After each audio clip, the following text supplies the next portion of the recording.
ये वही कमल है जिसका बटन दबाने के बाद 20 साल की सेना वाली नौकरी 4 साल की अग्निवीर वाली नौकरी बन के रह गया। ये वही कमल है जिसका बटन दबाने के बाद 400 का सिलेंडर 1100 का हो गया। देश का कर्जा 55 लाख करोड़ से बढ़कर 168 लाख करोड़ हो गया। पहले गरीबी रेखा के नीचे यानी जो बिल्कुल गरीब होता था उनकी संख्या 40 करोड़ थी, और अब हमारे देश में जो गरीबी रेखा के नीचे बिल्कुल गरीब है उनकी संख्या 80 करोड़ हो गए। दिन ब दिन गरीबों पे अत्याचार बढ़ते जा रहे हैं। नोटबंदी होने के बाद देश में हजारों फैक्ट्रियां कंपनियां बंद होगी, जिसकी वजह से लगभग 12 से 13 करोड़ लोगों की नौकरी छिन गई।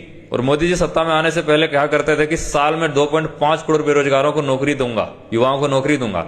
लेकिन जब से मोदी जी सत्ता में आए लगभग 12.5 करोड़ युवा बेरोजगार हो। बीजेपी के भ्रष्ट नेताओं और वॉशिंग मशीन सिस्टम की वजह से भारत में महिलाओं पर रेप की संख्या बढ़ गई है। लोगों के हौसले बुलंद हो रहे हैं कि पैसा से और वॉशिंग मशीन सिस्टम से हम चाहे रेप क्यों ना कर दें, हम वहां से बच जाएंगे। रेल की जमीन, एयर इंडिया सब बेच दी गई। बीएसएनएल जैसे सिम कार्ड, जो सरकारी सिम कार्ड था, उसको बर्बाद कर दिया गया। किसानों की सिंचाई के लिए महंगी बिजली मिल रही है। रोड पे 870 किसानों की मौत हो जाती है। आज देश की सीमा असुरक्षित है। चीन हमारे देश का जमीन लूट रहा है। पुलवामा अटैक में 50 से ज्यादा सेनाओं की मौत हो गई, लेकिन उसका ठोस सबूत, पुख्ता सबूत अब तक बाहर नहीं आया वो किसके वजह से हुई थी। पढ़ा लिखा बीए, एमए, पीएचडी युवा जो बिहार से पढ़ाई करके दूसरे स्टेट में जाके गार्ड का नौकरी कर रहा है, मजदूरी कर रहा है, 200-200 रुपए का दिहाड़ी कर रहा है, क्योंकि बिहार में ना तो नौकरी है ना ही रोजगार है, और उनका पढ़ाई बस व्यर्थ जा रहा है। और जो अनपढ़ लोग हैं वो क्या कर रहे हैं, मंत्री बन रहे हैं, और मंत्री बनके 700 करोड़ का घर बनवा रहे हैं, शीश महल बनवा रहे हैं। पब्लिक का पैसा जो पब्लिक के स्वास्थ्य व्यवस्था में, शिक्षा व्यवस्था में,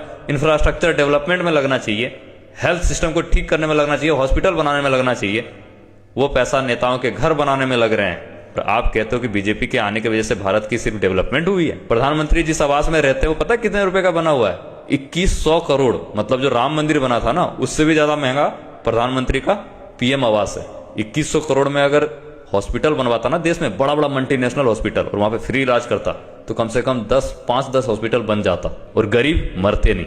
लेकिन देश के सरकार को गरीबों के जीने या मरने से घंटा फर्क नहीं पड़ता, मरो सब। इसलिए कहता हूं, चाहे कोई भी नेता हो, अगर वो गंदा है, गलत है, तो उसके खिलाफ आवाज उठाओ, उसका तलवा मत चाटो।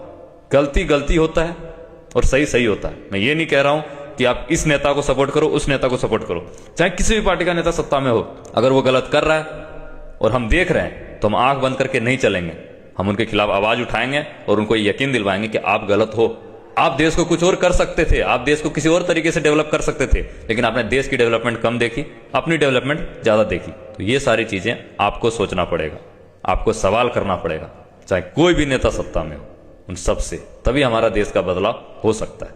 अंधभक्त मत बनो, गौर भक्त मत बनो, किसी भी पार्टी का, किसी भी पार्टी का।